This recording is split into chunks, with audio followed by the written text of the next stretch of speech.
The 2023 NHL Draft in Nashville is now officially less than a month away, and today we are asking what the Nashville Predators are going to do with that 15th overall pick.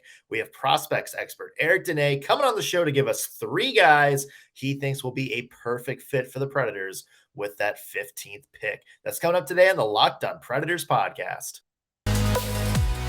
You're Locked On Predators, your daily podcast on the Nashville Predators.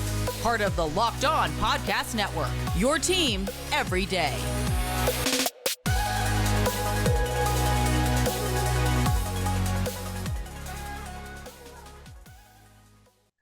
Welcome to another edition of the Locked On Predators podcast, part of the Locked On Podcast Network, your team every day. We appreciate you making us your first listen of the day. And a shout out to all you loyal Locked On Pred heads who tune into us every single show.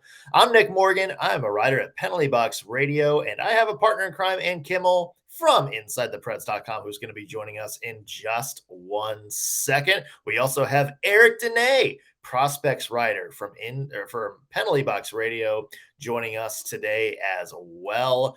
Also want to mention today's episode is brought to you by Bird Dogs. Go to birddogs.com/LockedOnNHL. When you enter promo code LockedOnNHL, they'll throw in a free custom Bird Dogs Yeti style tumbler with every order.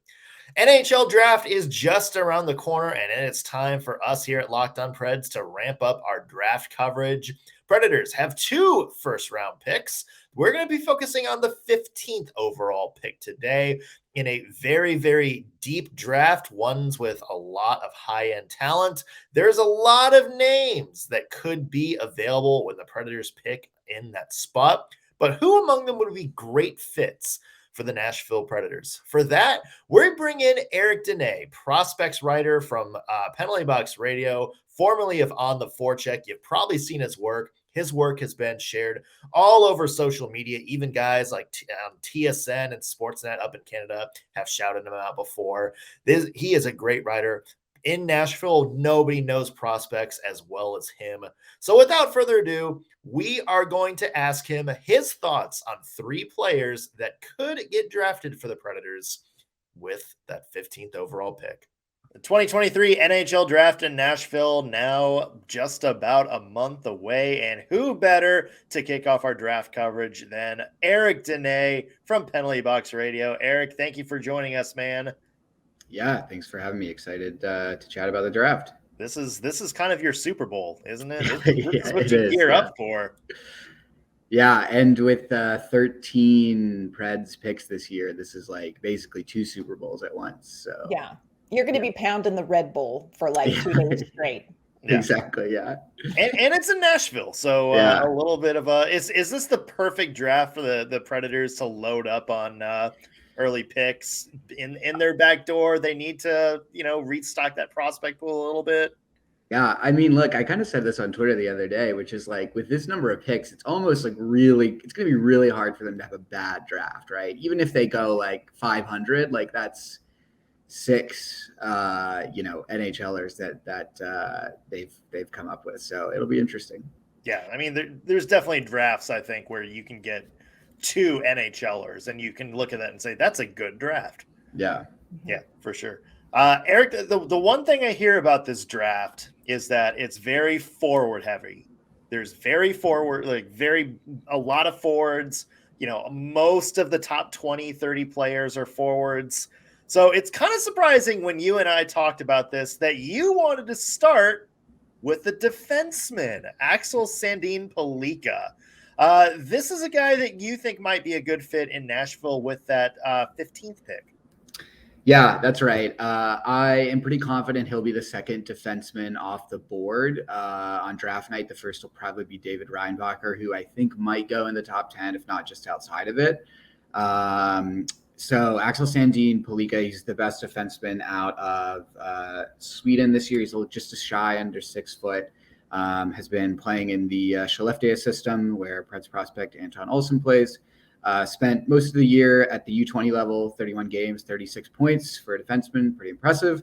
And then he got a 22-game call-up to the SHL where he added 5 points and dominated for Sweden through much of the U18 junior circuit this year as well. So he's a pretty impressive player. There have been some very, I think, aspirational and early comparisons to Erik Karlsson, particularly after the season Karlsson just had. But all in all, their games are very similar. Pellikka is a really, really excellent skater. He and that's kind of his calling card, right? Is he's got that four-way mobility. And he is just such a positionally sound player that he doesn't even need to have elite speed to make a difference, because he's already kind of always one step ahead in terms of positioning at both ends of the ice.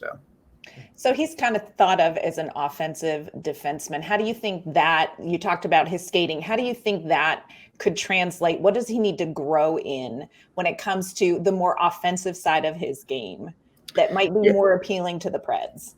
Yeah, I mean, that's definitely, like I said, over a point per game player at the U20 level this year. He is definitely kind of one of those transition defensemen, a guy who won't hesitate to skate the puck out on his own, but also can, execute a good pass. I will say I think there's some inconsistencies in his decision making in those passes when exiting his own zone. He is able to find and identify, those good pockets to move the puck forward. But sometimes he rushes himself into into poor decisions, or he passes things off when, he can use his crossovers and his pivoting skills to get out of there on his own. So I think just more maturity in that department could really help him take his offensive game to the next level, getting his team to the offensive zone quicker, and providing his in-zone distribution skills and shot skills at a higher level. So, we think about the Predators defensemen over the years and guys like Shea Weber, Matthias Ekholm, sort of these bigger defensemen. Sandin Pellikka is 5'9", 181. Is there any concern about that size and maybe how that translates towards being sort of a shutdown guy on the defensive end? Yeah, I think he's a little taller now, grown a bit, so still under 6 foot. But definitely, I mean, I think a lot of GMs still are kind of always bring the size question into play, and frankly, it can be hard not to.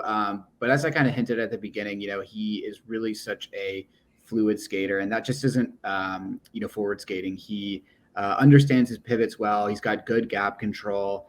He times attacking opponents off the rush very well, and he largely keeps himself in good positioning. So there really isn't there's not a lot of concern in defending off the rush. I think where, some folks might get a little uneasy is in those kind of one-on-one battles in the corner. And, watching the tape on him this year, you can definitely see some moments where he kind of gets out-muscled, in some of those battles. But, this kid's freshly 18, so, got plenty of years to kind of grow, add that muscle. And I think the skating's really going to help him, even in those kind of smaller ice situations, be in a technically sound position, keeping himself between the puck and the net, and ultimately keeping the puck out of his net.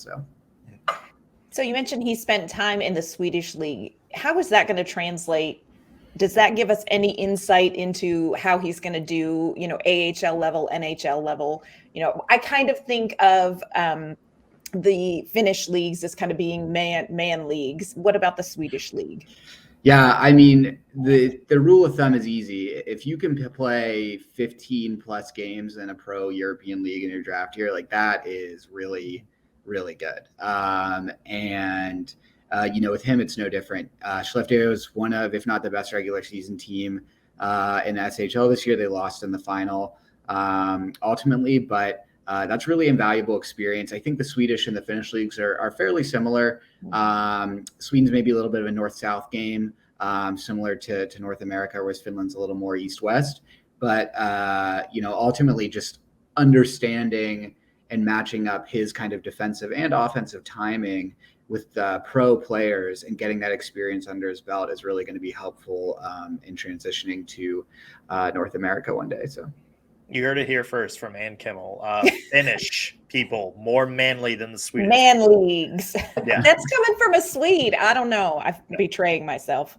Yeah, I'll let Matthias Ekholm know what you think of his manliness.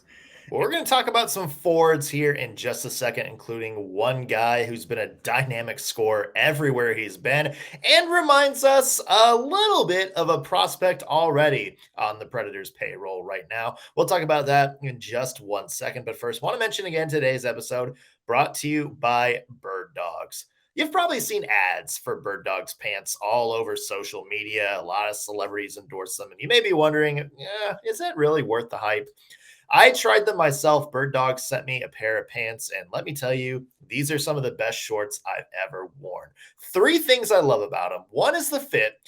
They look fantastic on me. It fits just perfect. The other is comfort. Their stretchy fabric not only makes my legs look great, but their comfort just feel like you're lounging around in a pair of basketball shorts. But the thing I love most is the versatility. They look chic and casual, so you can wear them out on the night on the town, on a date night, on the golf course, but they're comfy enough that you can also wear them just lounging around the house on a lazy Saturday watching Netflix. There's a reason that a lot of celebrities like Brett Krishner swear by these. You can wear these at the lake house. You can go for a swim, hang back in your Bird Dogs, and just watch the summer nights tick away. So try them yourself. Go to birddogs.com/LockedOnNHL. Enter promo code LockedOnNHL. When you do that, they'll throw in a free custom Bird Dogs Yeti-style tumbler with every order. This thing is cool. You guys try it yourself. Again, go to birddogs.com/LockedOnNHL and enter promo code LockedOnNHL to try out what I think some of the comfiest pants I've ever owned. Eric, I want to talk about a couple of forwards, and one that stands out is Eduard Sale. This guy is an explosive scorer no matter where he plays. What do you like about this guy's game? Yeah, Chalet's an interesting player. At one point he was kind of in consideration to be a top 5 pick in this draft, and that's almost certainly not going to happen, I would guess. But top 10 is not out of the question. He's a pure goal scorer. Last season at the U20 level, he scored 42 goals in 39 games, which is pretty damn impressive, and helped him spend all of this season in the Pro League in Czechia, where he scored 7 goals and 14 points in 43 games. But where Sandin Pellikka's kind of calling card is his skating, Chalet's is his shot, and frankly his set of hands too. He's got a pretty lethal combination between the two, and that's something that the Preds are looking for, right? Is kind of those pure scoring forwards. So that's the highlight on him. Is there a Predators prospect or player that his game reminds you of? I would say most closely probably Joachim Kimmel. Chalet maybe doesn't use the kind of one-timer to as much as Kimmel does, but they both have got kind of a pretty slick set of hands. They've got good puck skills. They can time their offensive decisions pretty well. They know when to dish the puck off. They know when to kind of get creative with it, and they both got a really, I think, diverse and effective shooting arsenal. And that is, most certainly the case with Chalet, particularly his wrist shot. He doesn't really need time. He doesn't really need space. He could be standing straight up in the high slot and, pick a corner with almost no weight transfer through his legs. So, obviously you're not going to be in many situations in the NHL where you can do that, but being able to execute that way only improves your ability to execute, whether it's off the rush, pulling out of the corner, out of a cycle, other things like that. So those two are probably most similar, I would say. You hit on it earlier. There's a lot of people who thought maybe Chalet would be a sort of a top end pick. It's funny that you bring that up because I was reading some of the mock drafts and they're all over the place. Yeah. Some have them still going in the top 10. Some have them at the end of the first round, if even in the first round. Why does it seem like people are so hot and cold on this guy? Yeah, I think that partially that's a symptom of this entire draft class. After maybe like the first 5 or so picks, there's like a run of like 20 guys who, you know, at various points this season, like no one was standing out, or like someone was standing out one week and another, you know, and there's no real, as we've had in more recent drafts, there's a less clear kind of hierarchy into this group of forwards, particularly because there's like 10 forwards coming from the WHL that are probably going to be first round picks. So, but with him, I think part of it is like the off puck game. He, you know, people see a score and they kind of assume that, you know, his off puck game is lacking. And I wouldn't say that's not true, but it's really just like a consistency issue, the way I see it. Some shifts he's really tenacious on the forecheck. He's really providing great puck support position. He is, you know, in the neutral zone, ready to make a play should his teammate get disrupted. And then other shifts or other nights, you know, those kind of details just aren't there. But overall, I mean, he's a really solid skater. I've talked a lot about his shooting ability. I think he's got good size, and he, you know, he's shown he's not totally afraid to be a little physical too. So, you know, again, as the NHL development process continues for him and those skills mature, I think the foundation is there for a really dangerous scoring forward. I think if you have him outside of the first round in a mock draft, that's insanity to me. I can certainly see later in the draft, but you know, for me, I think he's a top 15 guy. So talk about his skating for a minute, because I watched some video of his skating. What do you see when you watch his skating? What do you think about the progression that needs to happen with that? Yeah, I mean, I would say none of his mechanics are like truly exceptional. Like he's not particularly Connor Bedard when it comes to skating, like who is, but everything he does really well, right? Consistency in a stride extension, good knee bend, you know, when he's moving with the puck forward, he's got his head up, that doesn't really affect his skating mechanics. Really the thing that, you know, I would say he just needs to add a little more is a bit more straight line speed. And the good news is that I think there's the foundation there to do it. His linear crossovers in transition can be really explosive. And I think it's just a matter of kind of bursting out of those quicker and hitting that second gear to get around defenders. And again, that kind of comes with added strength and just a continued kind of attention to detail on those mechanics. Well, coming up in just a second, there's a guy that I really love in this draft. Somebody guaranteed, mark it down now, I think is going to be a captain in the NHL for whatever team he gets drafted by. We'll talk about that in just 1 second. But first, want to mention today's episode brought to you by FanDuel. It is NBA playoffs in full swing, Stanley Cup finals right around the corner. So this is a perfect time to make a fast break and head to FanDuel. And that's because right now, new customers get a no sweat first bet up to $1,000. That's $1,000 back in bonus bets if your first bet doesn't win. The thing I love about FanDuel is there's so much you can bet on. From in hockey, who's going to score the first goal? If you're a basketball fan, how many points is somebody going to get? How many rebounds is Nikola Jokic going to get in the final? Lots of great promotions every day, and it's all on the safe and secure app.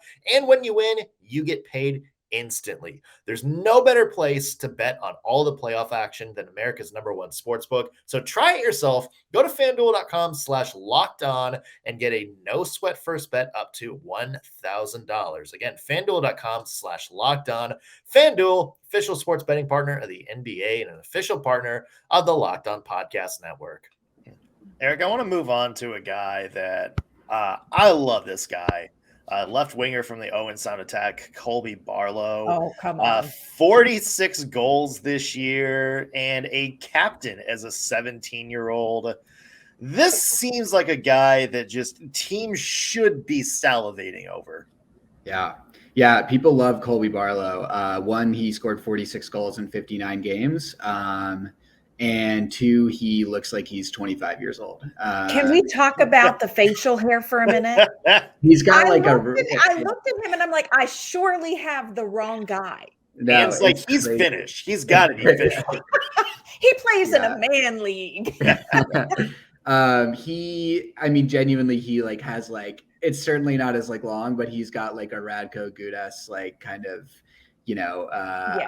feel to his beard. He's already at like an NHL playing weight. He's 6'1", he's 190 pounds. He is very physically mature.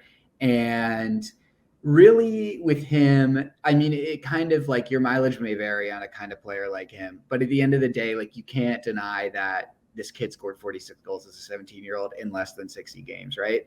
And the big knock on him is his skating. And those are kind of the two things you have to weigh, right? Is his ability to score goals and his ability to skate. And this is a debate we've been having for every year forever, right? And everyone always says, oh, well, it's a skating league, you have to be able to skate, right? But what people don't say on the other side of that, and I have been guilty of this myself, is yeah, it's a skating league, and every NHL team has a dedicated skating department bigger than they ever have. So, we talked about Eli Tolvanen, not to bring up a sore subject, and his skating in his draft year, but like, where are we at with that now, right? So that's kind of the question with Barlow. So the OHL seems to like this guy. In the OHL coaches poll, he was first for best shot, tied for first with hardest shot, first vote in most dangerous in the goal area. So this is a shooter. This is what we're talking about. This is a guy with a shot. Yeah, outside of Bedard, which and really Fantilli too, which like pretty much everything I say will come with the caveat that I'm not including those two. Right. Mostly Bedard. There's few guys who can really like rip the puck like Barlow. I'm thinking about Cohen Zeimer over in the WHL comes to mind. Shawley's a good example, but Barlow, he's got an accurate release. He's got a quick release. He can pull pucks off the wall, rip shots towards the net, a great kind of curl and drag to his game off the rush. And his shot is forceful. It's not just accurate. It's not just deceptive. The way he manipulates his blade, it's forceful. That can really matter. A lot of guys can pick corners. A lot of guys can see those holes, but when you're shooting off pads, when you're shooting for rebounds, when you're getting pucks to the net and kind of creating that chaos in front of the goalie, like being able to really get some force behind the puck is important. And that's a big reason why he scored 46 times this season. So one of the most impressive shots in this class, certainly. And that's not to say that all he's doing is scoring from the top of the circles. And I think you hinted at it. He's getting in the dirty areas. Yeah. He hangs around the net. I've watched many of his goals this year that were really nice deflections where he's screening the goalie. He scores in a lot of different ways. And if you watch the tape on him, you'll see that pretty quickly. Yeah. Another thing that stood out when doing some research on this guy is a lot of people talk about his defense being a little bit of an underrated thing. I mean, maybe not like a Patrice Bergeron or anybody like that, but this seems like a guy who is not afraid to get, engage in his own zone, a guy that's not afraid to put pressure on the puck carrier. Do you see him kind of being that sort of complementary piece that can also step in on the penalty kill for the Predators? Absolutely. I think like kind of the storyline on Barlow is that like he's a really like safe floor player. At the very least, like this guy is like a middle six forward who you can throw out there on the penalty kill. And maybe he scores for you. Obviously, if you're drafting him at 15, you want something well beyond that. But we're seeing this a lot in junior hockey now, where a lot of teams are using their best players on forwards, specifically on the penalty kill. And that's kind of been slowly translating to the NHL and the AHL. I know the Admirals have done that a bit this year. I know, there have been moments where we've seen Philip Forsberg play on the penalty kill and things like that. And I think this is like a really big market inefficiency that teams aren't tapping into. Barlow spent a lot of time on the penalty kill this year for Owen Sound, and he was really effective. He isn't a guy who's going to block a shot and then win a foot race up the ice for a breakaway on the penalty kill, but he is a guy who's going to work the wall. He is going to win a one-on-one puck battle. He's going to create that turnover, and he's going to get the puck out and, eventually shift that possession down towards the offensive end and create a scoring chance for his team. So I think he really understands how connected those two ends of the ice are, and has a really strong ability, like you said, Nick, to engage physically and to not just kind of play that floater style at the point like a lot of wingers do. Now, I'm not saying he's my favorite. I'm just saying if we did happen to pick this guy, I would be thrilled with it. But what would you want to see him develop, or what do you see he needs a little bit more growth in? Yeah. Kind of right off the bat. Yeah, I mean, like I said, the big thing's the skating. I actually think there's kind of two guys in this first round that where skating really becomes the biggest question mark. And I think we're going to talk about the second one too. I think Barlow is a better skater right now. But the kind of first three-step acceleration is just not there, frankly, at least at an NHL level. And there's a bit of a lack of creativity in how he attacks the zone. You love a good like north-south player, a guy who's always attacking the net.